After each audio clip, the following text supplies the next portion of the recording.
In this video, I'm going to build on everything I've said in the previous videos, and I'm going to try and sort of pull it together and give an overall view, because I realize I have given a lot of ideas, a lot of teachings, and it might seem overwhelming or even confusing to people.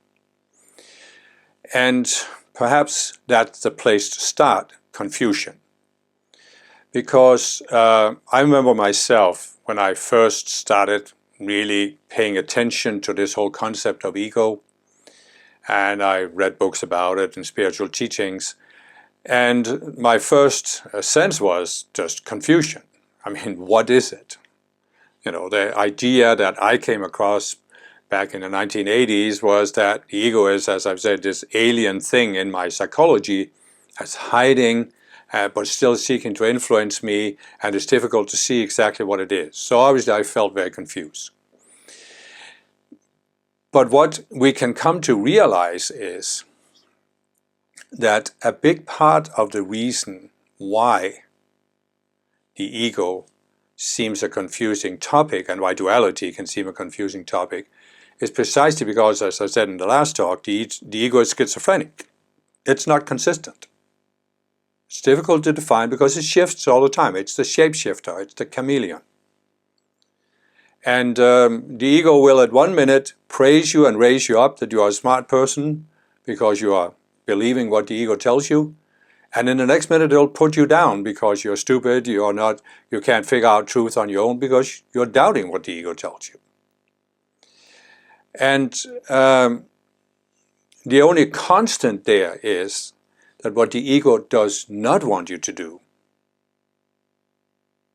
is use the ability that I've talked about to be self-aware, where the conscious you mentally steps outside your four lower bodies, your identity, mental, emotional, physical body.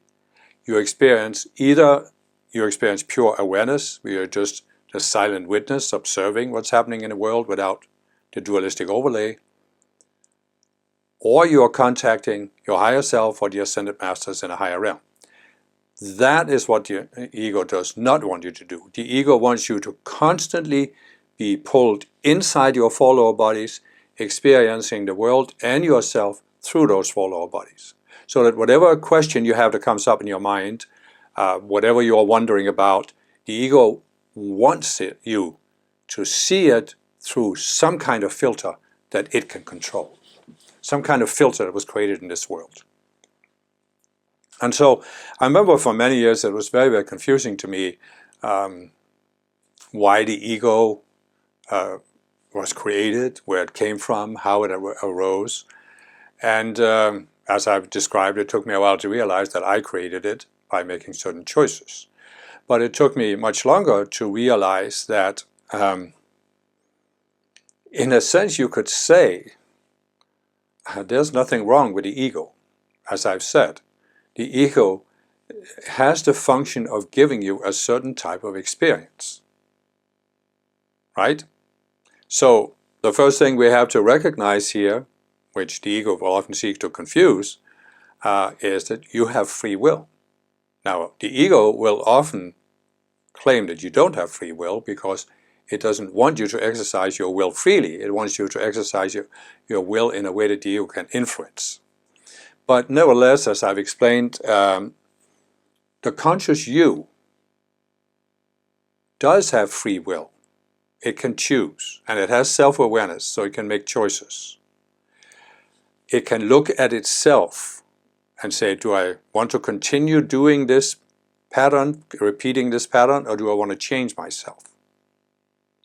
And that's what the ego cannot do. Cannot mentally step outside itself. So you have free will, but this is a confusing topic because is your will really free? So can you, when I say free will, I've noticed many people, they interpret this to mean I can do anything I want. But that's never the case. We never have free will in the sense that we can do anything, because we can only choose among options we can see. And what we can see depends on our level of consciousness, our level of awareness. So that's why I'm saying that essentially you can say that when you see yourself as a connected being, you have a free will in the sense that you can choose to expand your sense of connection. You can also choose to go into separation. And that's a choice you can make. There's nothing that forces you to go into separation. It's a choice you're making. But once you go into separation, you've created the ego, which can only see duality, dualistic polarities. You really don't have free will anymore. Because if you can only choose among dualistic polarities, your will isn't free. So you can say that in order to exercise free will, you have to have some contact with what I call the one mind, or the Christ mind, or the Buddha nature. And you have to be aware, and this is what you get when you contact the Christ mind, you experience there's something outside your own mind that's real. So then you have a free choice between reality and what you create in your own mind. When you go into duality and separation, all you can see is what's created in duality. So all you can see is an illusion, meaning you can choose between this illusion or that illusion. What you're choosing within the realm of illusion. So this is what the ego does not want you to realize. It doesn't want you to realize there's an alternative to duality. And this is tricky. I mean, this is subtle to grasp. I remember struggling with this for years before I really could see it. And but it's really worth considering. So I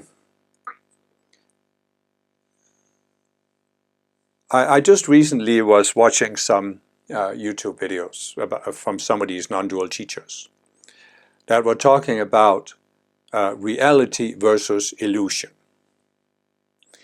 And there's been a long-standing, of course, debate among philosophers and spiritual teachers, what's real and what's unreal, what's reality and what's an illusion.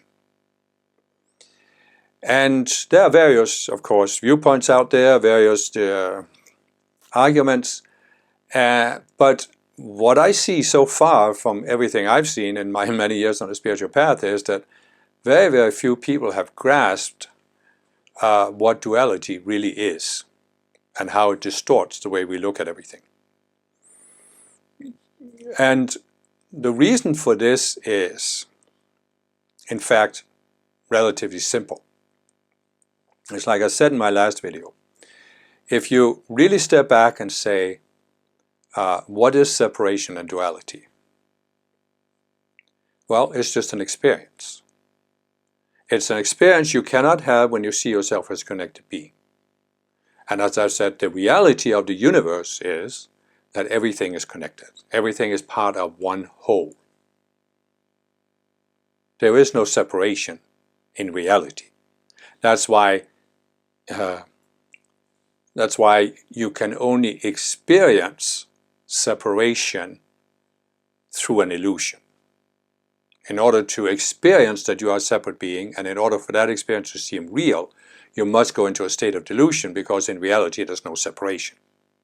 And that's what you sense when you are a connected being. And as you expand your sense of connection, you become more and more aware of it, why it is that everything is connected. You experience that you are connected to everything.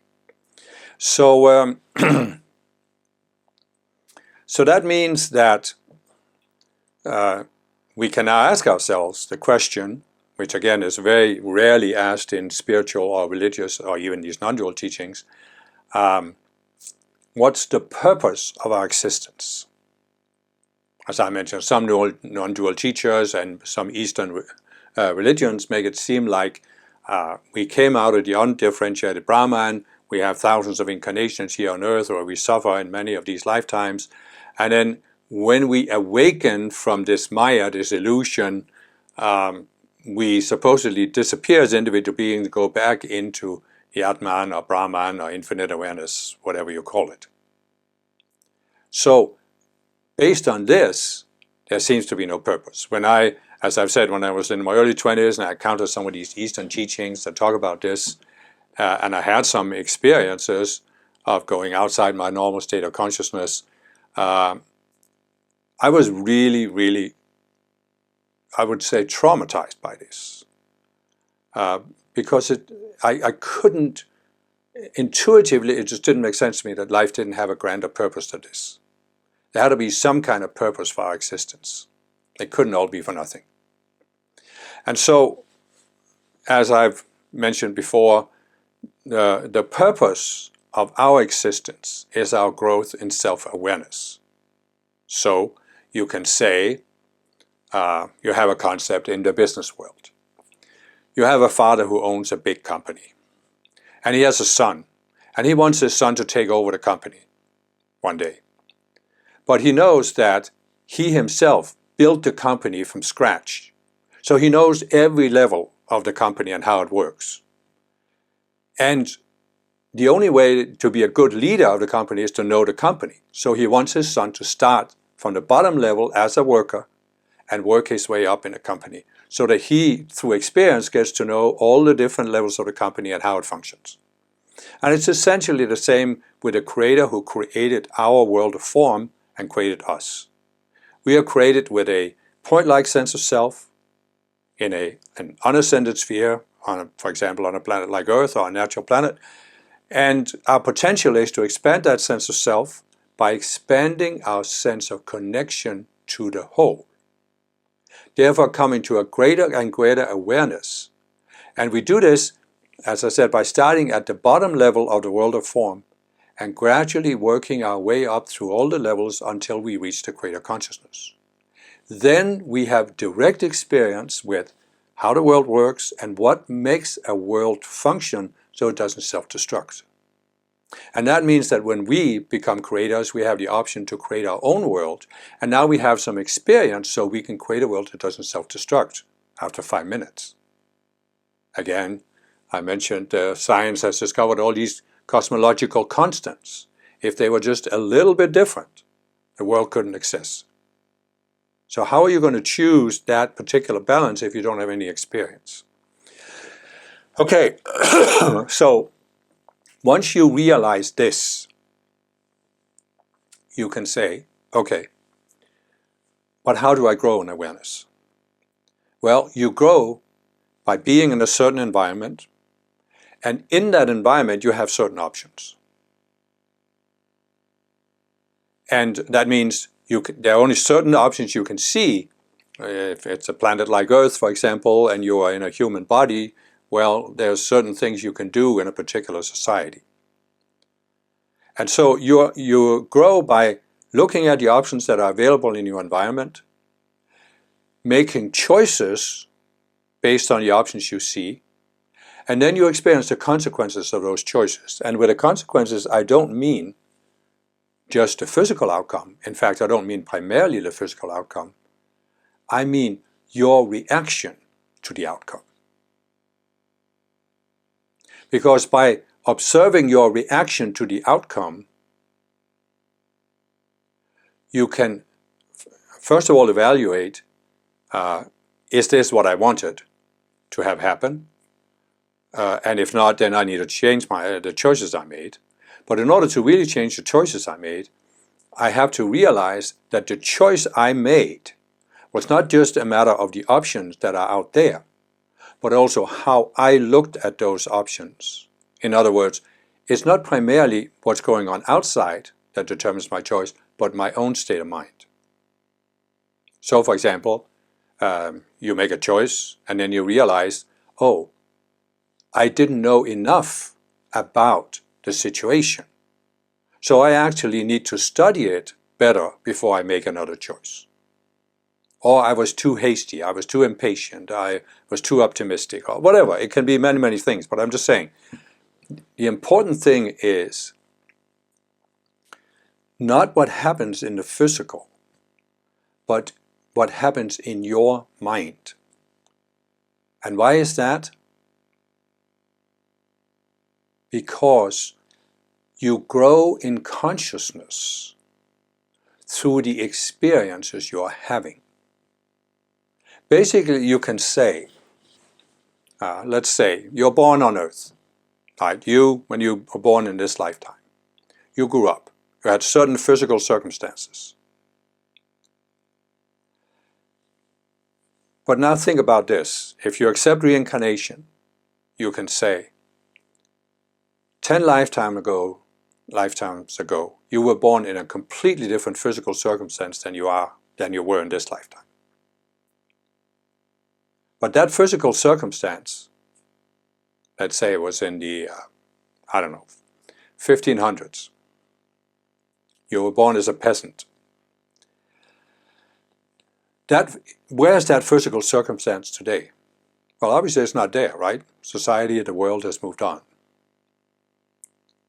So what does it matter? What happened to you physically in that lifetime? What does that matter today?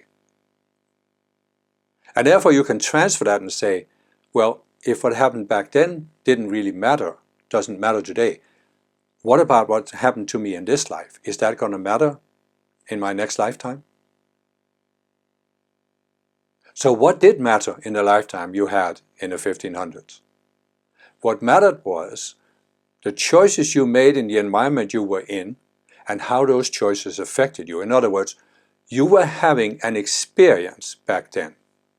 And that experience shifted your sense of self, your level of awareness, your level of consciousness. And it's the same with this lifetime.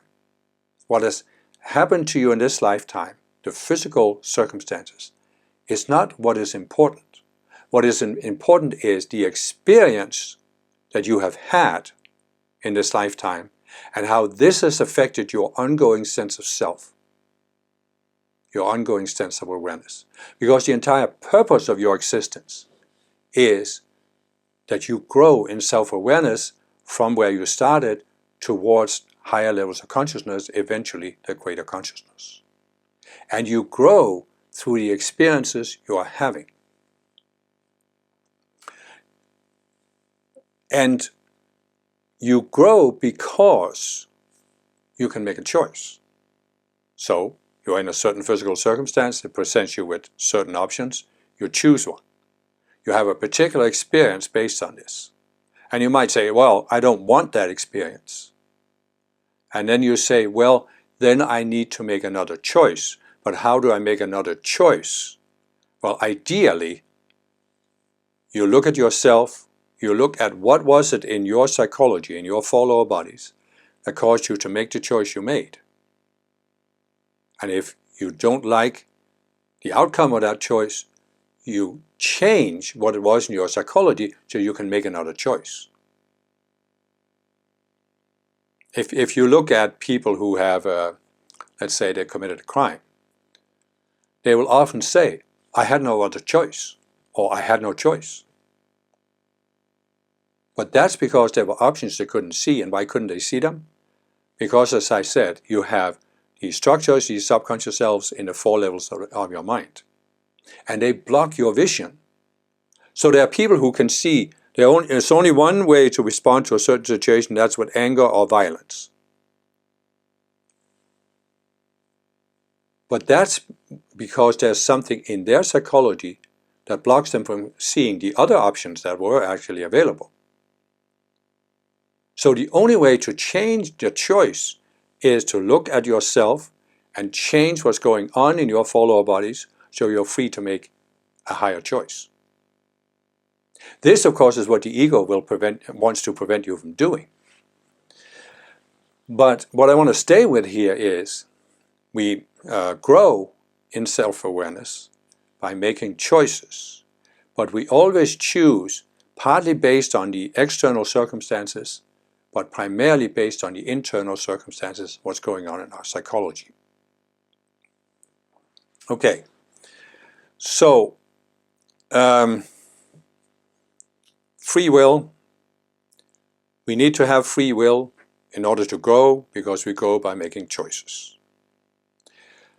But there are two basic ways to exercise our free will, our will. And that is, as I said, based on whether we are separate beings or connected beings. We start out as connected beings, but all of us who are on earth have at some point in the past made the choice to go into separation and duality, and we did this why? Not because we were forced, but because we felt we wanted to have that experience. Now, when you look at all of the murder and mayhem that's going on earth, you may say, were we crazy for wanting to have this experience? Were we nuts? No. It's just that if you think about this in terms of the growth of a life stream, right? In order to really grow, you have to explore what you can do with your free will, or with your will, what choices you can make. And so, as I said, the reality is that we are connected beings. But one option we have is to create the experience in our own minds that we are separate beings. So you could say that when it comes to free will, we have two basic options. We can make choices based on our connection to something outside our own minds, a reality outside our own minds. Again, the one mind, the Christ mind, the Buddha nature. This is one way we can make choices. But we also have the option to make choices based on an experience that's created entirely inside our own minds. So in other words, there's a reality outside our minds that was not created by our minds. But our minds have the ability to create internally an experience that seems completely real when we're inside of it. And so what we can basically say is that in order to, well, let's step back a little bit and talk about what I've talked about in my video about how the world was created, that we actually start out our journey towards higher levels of consciousness in what I call an unascended sphere. There are several spheres that have ascended before ours. They make up the spiritual realm. But we live in an unascended sphere, and the reason for this is that in an unascended sphere, nothing is really permanent. You could say that an unascended sphere is comparable to a sandbox. You have a bunch of children who have limited experience with life, but they're playing in a sandbox. Why? Because they can't really hurt themselves by playing with the sand, and they can't hurt the sand.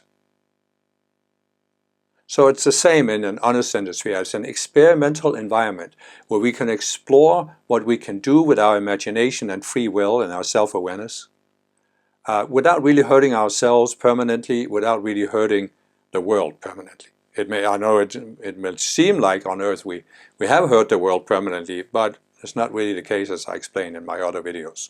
So what I'm saying is, you can look at our journey this way. We need to go through a phase where we are experimenting with free will. And as a result of that, we experiment with going into separation and duality. Until we have had enough of that experience. So we come to this point that I call the ascension, where now we can permanently ascend from this unascended sphere. We become ascended masters in the spiritual realm. But in order to ascend, we have to make one final decision. And that decision essentially is to permanently give up experimenting with separation and duality. In other words, we are saying, I've had enough of experiencing what it's like to be a separate being in a duality consciousness. Now I want to be an ascended being where I am one with, I have become one with the one mind. I become one with the whole. I see myself as part of a whole, and I'm seeking to raise the whole with everything I do, instead of seeking to raise the separate self. I've had enough of seeking to raise the separate self. I'm ready to work on raising the whole, which is what all beings in the ascended realm or in the spiritual realm are doing. So you see what I'm saying? In order to make that choice, we can't be forced to make that choice. We have to make it voluntarily and we have to make it consciously. But in order to make it, we have to have some experience with duality and separation. We have to know what it is before we can give it up. Okay, so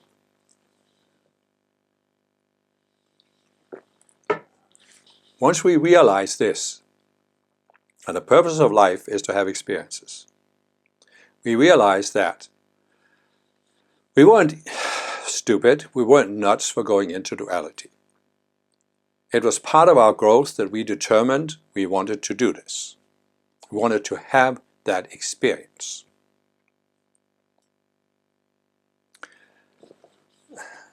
And now we can then build on this and say, okay, but what is the experience we are having? We experience that we are separate beings, but as I said, everything is one interconnected whole. So, reality outside our minds hasn't been changed.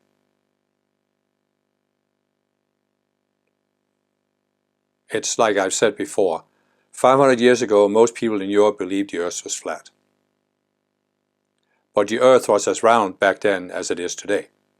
People's belief did not change reality.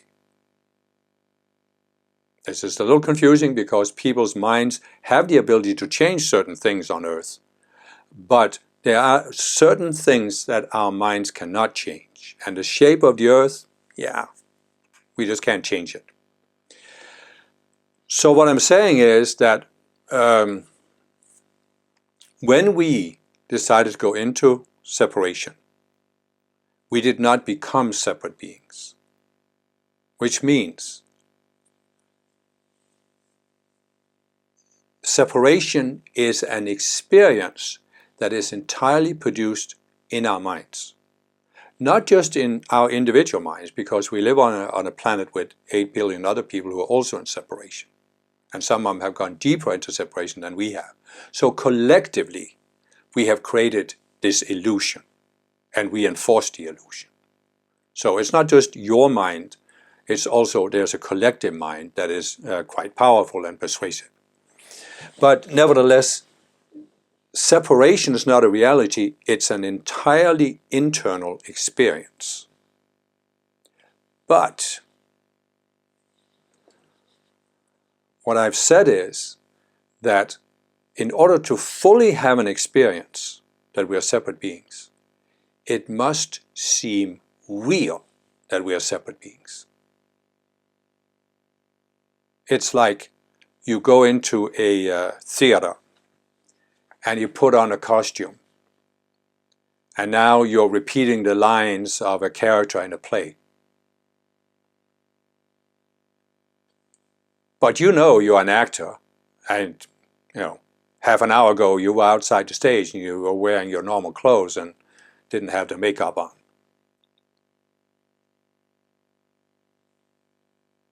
So it's not a real experience. I mean, you can dress up like the humpback from Notre Dame and put on false teeth and a hump, but you know this is not who you are. So in order to really have the experience that you're a separate being, you have to forget that you're a connected being. That's why I'm saying the connected self dies, you're reborn as a separate sense of self. But that separate sense of self only exists in your mind, and that's why I'm saying the conscious you is still a connected being. It's just seeing itself through the filter of that separate self, but it has the ability to step outside of it. But for a time, the conscious you doesn't step outside because that's how you can have the experience. So when you realize this, you can realize that the ego is just a being or a structure in your mind that is meant to give you that specific experience that you are a separate being and make it seem real. The ego can't do anything else. To the ego, which is created out of separation and duality, separation is reality. It can't question it. Okay? The ego creates an illusion, projects that things are a certain way, and it can't question it. Now, why is that so important? Well,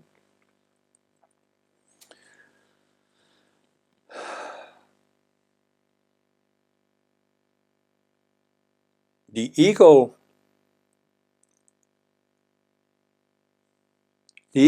as I said, can only think in terms of duality.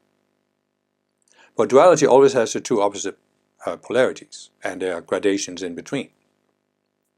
So the ego responds to a particular situation you're in, like say a particular society, for example, where you are grown up in a Christian culture that projects Christianity is the only true religion. The Catholic Church is the only true religion.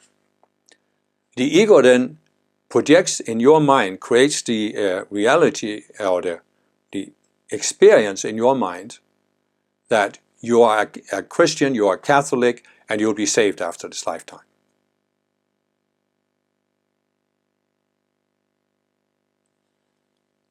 And to the ego, this is complete reality. Now, it may be that at some point in your life, when you become an adult, you're exposed to, say, scientific materialism that questions the reality of the Christian religion or the existence of God. And it may be that you, because you're not completely blinded by your ego, you can see that there is something to this, or there's some inconsistency in the Christian religion or the view of God. Many people have had that experience over both in this lifetime and even in past lifetimes. So it may be that you come to a point where you actually doubt the ego's projection. In other words, you are saying, you're really experiencing it's not real what the ego has been projecting so far in my first 25 years. It's not real that there is a God and that I'll be saved after this lifetime if I'm a good Catholic. But that doesn't mean the ego will give up, you see. The ego will then switch, and now it will project that everything scientific materialism says is real. Namely, you were not created by God. You are the result of a process of evolution that you started, came from apes, and there's nothing you can do about it. Your consciousness is a product of your physical brain. So you see what the ego has done in one lifetime, it shifted from one life experience that it projected was absolutely real to another. And now it's projecting, no, this one is real. So that's why I'm saying the ego will shapeshift. Whatever you are willing to believe is real, the ego will seem to validate it. And once you begin to see this, and I think most spiritual people have started to see this, because most of the spiritual people I met over my many years on the path, they started out being exposed to some kind of religion. And then at some point they were influenced by scientific materialism. But then at some point they started seeing the limitations of both of these viewpoints. In other words, they questioned the reality of both traditional religion and materialism, and that's why they became open to a spiritual path that leads to higher states of consciousness. Right? That's been the experience of many, many people I met. So, that means what? That means we have already seen that the ego will always project something, and then it will project that this is real.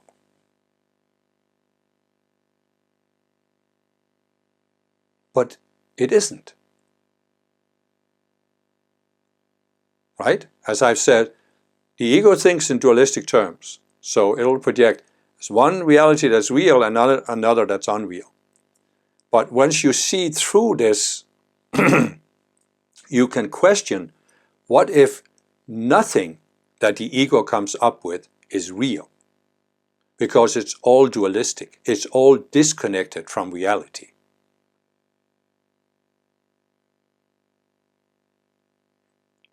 And that's when you can really start asking yourself the question, okay, but if I, for many lifetimes on this planet Earth, where everything is so influenced of duality, or by duality, how can I free myself from this? And you can come to this realization, which is just crucially important, is that you cannot free yourself from duality through the powers of your own mind. As I've said, you can make some progress, because you can come to the point where I said your suffering becomes so intense, you say, I don't want to do this anymore, there must be a way out. Or you can come to use your rational mind to see that there are inconsistencies in what the ego is projecting at you, or even there are inconsistencies in duality. But as I also try to explain, going into separation is just an experience. And it's an experience that's created entirely in your own mind. So now you can ask yourself a question. Is there a different type of experience? It's like you can say, you're going into a movie theater and there's a comedy playing. Light-hearted comedy. But then after the comedy is over, you stay for the late show, and now it's a horror movie. Two very different experiences you're having.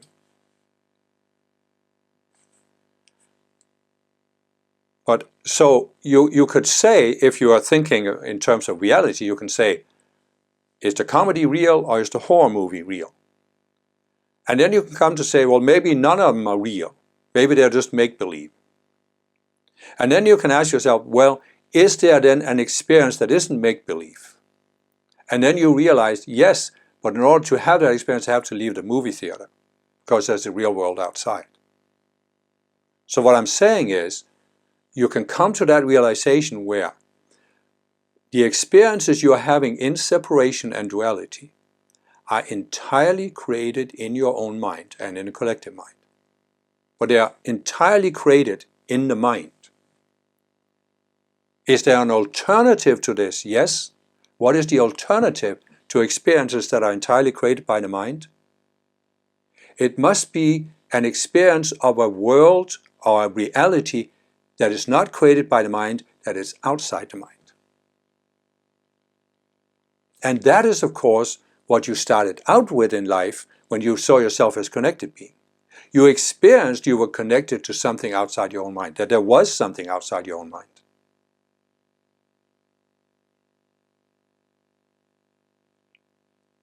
And the only way to be free of the experience that is created entirely in your own mind is to reconnect to the reality that's outside your mind. That's what I've been trying to explain. And when you reconnect to that reality, you realize that the conscious you is not the contents of the four lower bodies. It can step outside and experience the world neutrally. But as you become more familiar with that experience, you see that you're not existing in a vacuum. You're just not floating around in empty space. You are actually connected to your higher self. You're an extension of the higher self. And you're also connected to the beings in the higher realm, the spiritual realm, which I call the Ascended Masters. So, in other words, the only way out of duality is to connect to a higher self and to the Ascended Masters, because they represent the one mind, the Christ mind, to us here on earth. And that gives you a frame of reference whereby you can unravel the specific illusions that the ego has projected at you, and you can unravel the sense of reality, because now you have an alternative. You see that there's something that's more real than what you have created in the mind. But in order to do this, you have to be willing to question something. And it's a little tricky to see this. So, you have, as I said, the ego will shapeshift. So the ego, if you don't believe in one dualistic extreme, it will shift to the other. So let's say, let's again go back to this. You go into separation. And it's an experience that's created entirely in the mind. But in order for the experience to seem real, you can't be aware that this is something you created in your mind. It's again, you go into a reality simulator or you put on these virtual reality goggles. In order to have an absolutely real experience, you must forget that you put on the goggles and think the only world is what you see in the goggles. So what is the ego doing? It is projecting that you are a real being as a separate self, and that you live in a real world that was not created by your mind. You see, you go into separation, it's like going into this virtually created world that was entirely created by your own mind, or at least by the mind. But the projection is that it wasn't created by the mind, it's the real world. That's how the world is. So the immediate projection of the ego is you're living in a real world, the physical world is real, the universe is a certain way, and it functions that way. And it might very well be it was created by God, a God up there in the sky. So there's a specific belief about how the world was created, a religion, but beyond that is this projection. It's a real world. It wasn't created by your mind, there's nothing you can do about it. You can either accept it or not accept it. But in order to get out of duality, you have to question the reality of what the ego is projecting. And the ego is projecting there's an external world that wasn't created by your mind. And that's what you have to question. But now, the ego, when you come to a point where you start questioning it, the ego is not going to roll over and die. The ego is not going to give up. So it's going to try to flip you to another opposite extreme. And the first one may be, as I said, you believe the world was created by God, you come to question this. No, the world was created by laws of nature and so forth, science. But beyond this, you can come to question the reality of the world. And the ego will now say, oh yes, you're right. This was an illusion. Nothing is real. Nothing exists. And that's when you can fall into this trap that I've talked about in many of my non-duality videos and also here in the duality videos, of believing that only Brahman is real, the world is an illusion. So in other words, nothing that you experience, nothing that you ever could experience is unreal. Why? Because you are unreal. The self is unreal. Now, the reality is the separate self is unreal. Yes. But there's a real self beyond the separate self. And that real self is real, the conscious you, the higher self. It is real because it's an extension of the Creator's being. So really, what the ego is always projecting is there's a reality out there. Either the world is real or the world is not real and nothing is real. But what you experience when you connect to the one mind, the Christ mind, is there's a reality outside what the ego can see because the ego can only see duality. You can come to question the reality of the separate self, but you don't have to flip into the other opposite dualistic extreme and say that means there's no self. You can come to question the reality of the world, but it doesn't mean you have to flip into the opposite dualistic extreme and say, oh, then nothing is real. There is no world. Anything that's differentiated is a duality. Anything that's differentiated is an illusion. Only the undifferentiated Brahman is real. That's duality. That's a projection of the ego. The alternative is to realize that when you go into duality and separation, everything you experience there is created in your mind and in the collective mind.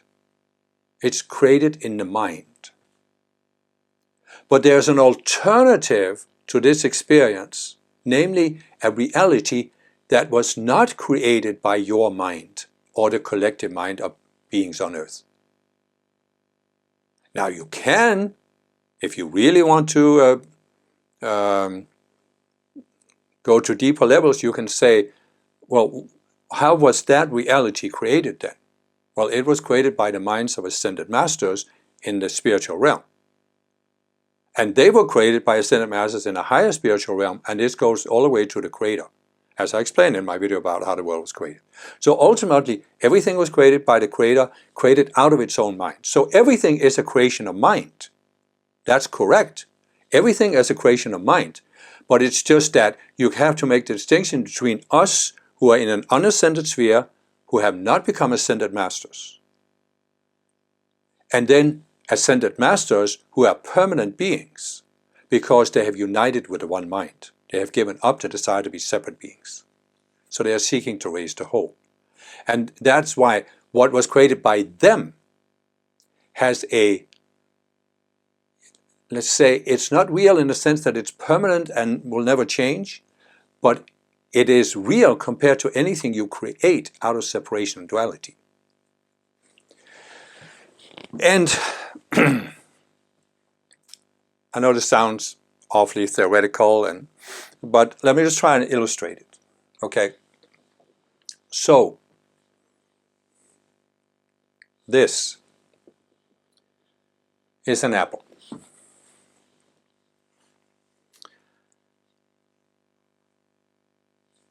It's real. It's not real in the sense that it's permanent. Okay? It has a limited lifespan.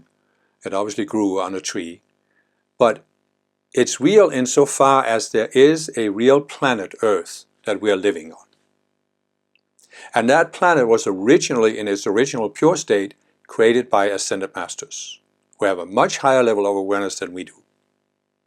Now the planet has been, as I said, it has descended from its original natural state to its current unnatural state, which is why we see a lot of limitations on Earth. But for the purposes of illustrating duality, which is what I'm trying to do here, this apple was not created by my mind. Okay? It grew on a tree somewhere, somebody picked it, it was shipped to a store where I bought it, and here it is. So my mind did not create this apple.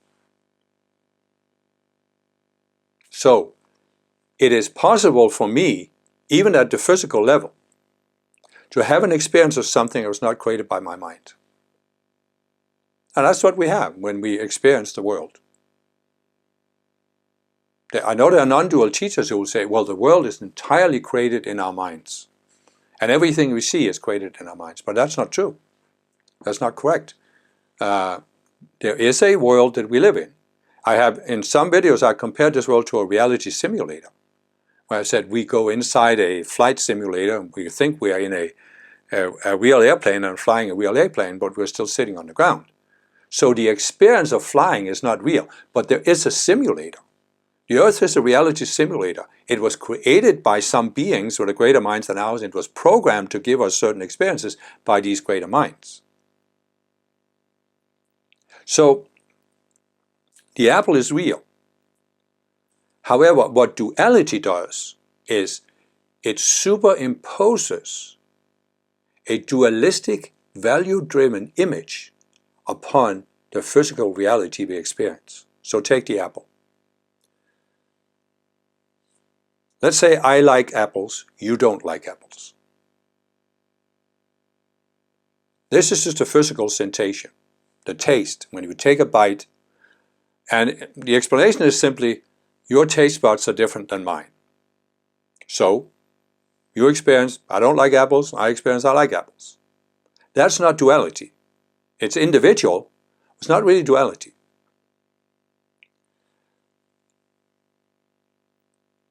But it can become dualistic if you say, oh, I don't like apples, they're bad.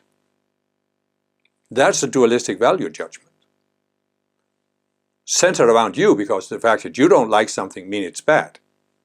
You could just be neutral about it. I don't like apples, that's it. You could also have a situation where, let's say, you don't like apples, but your mother thought apples are healthy, so she forced you to eat what you don't like. And therefore, you are associating apples with something negative with being forced. That's also a dualistic overlay. But now there's an even deeper level. For many people who have grown up in a culture based on the Old Testament, they have often seen these images of Adam and Eve, where Adam is holding up a fruit, or Eve is holding up a fruit and showing it to Adam, the forbidden fruit. And on many of these paintings, it looks like an apple. So there are people who think that, oh, apples are bad. Apples is what caused the fall of humankind. It's caused all of our problems. We should avoid apples. They are of the devil. That's a dualistic overlay, projected upon something that's just a thing. Just a neutral thing. Now, you can also say, what can I do with an apple? And normally you would eat it. But you have this old saying, an apple a day keeps the doctor away if you hit him. So in other words, I could throw this apple at somebody and hurt them. Well, that would also be a dualistic use of what's here. It's like they always say, guns don't kill, people kill. So what I'm trying to show you here is that even our physical senses, even our normal life experience, shows us there is something outside our minds, a reality outside our minds, that was not created by our minds. And then the way we look at that something, whether we think an apple is the cause of all of humankind's problems or just a fruit, that is produced in our minds or in a collective mind. And that's the difference. So that's really the beginning levels. So even at the physical level, and you can say, if you look at science, right? Science as we know it today emerged in medieval Europe that was dominated by the Catholic Church. And as I said, the Catholic Church had, first of all, projected the Catholic Church is the only road to salvation. And the Catholic Church has doctrines, but because the Catholic Church is the only true Church of Christ and the Pope is the Vicar of Christ, Catholic doctrines are infallible. And therefore they had projected that because a circle is the perfect geometric shape, they thought, it follows that since the heavens up there were created by God and God can only create perfection, the heavenly bodies, the sun and the other planets, they must be moving in perfect circles around the earth that is the center of the universe, because we are so important to God that God put us in the center of His creation.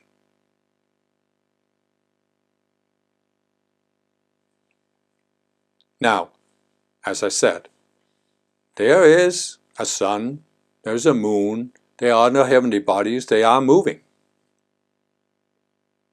That's real enough. But the Catholic doctrine was just a dualistic projection upon this reality that we experience. So here comes the first scientists, and they begin to create the telescopes so they can observe these heavenly bodies more precisely. And they begin to record what they're finding, and they're thinking, gosh, doesn't look like the moon is moving in a circular orbit. It looks like it's moving in an elliptical orbit. And the Catholic Church now says, heresy, heresy. And why? Because if one particular doctrine is questioned, it questions the entire claim to infallibility. And that's how the ego reacts. The ego projects specifics, but if one of those specifics is questioned, then the ego will feel threatened, and first it will try to browbeat you into not accepting that specific question. But if it can't stop you, then it will turn around on a dime, and now it will embrace it, as the Catholic Church did with scientific findings eventually. Didn't help Galileo and Giordano Bruno very much, but then eventually they turned around, as the ego will also do. But I'm just saying again, when scientists discovered this, the reality of how the heavenly bodies move compared to our previous perception of it, that was a step up to a higher level of awareness. It was a step towards freeing ourselves from duality. And therefore there's some reality to materialists who will say that clearly this religious doctrines of the Middle Ages was superstition. And clearly science has discovered some more real observations of the universe.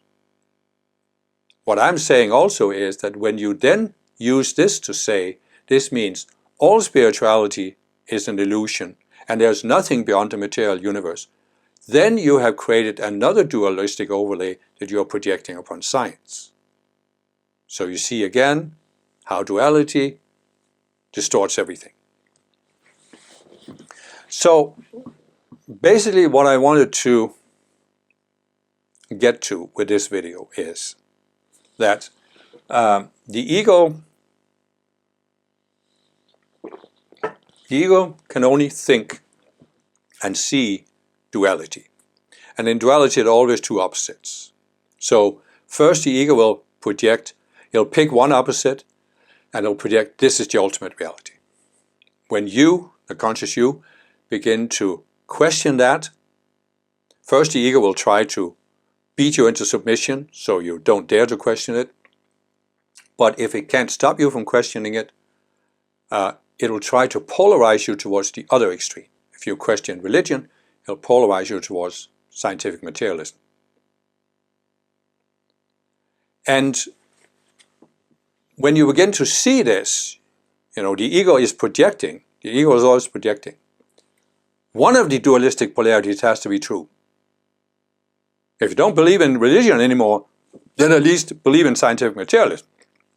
One of them has got to be true. Why? Because the ego can't see anything else.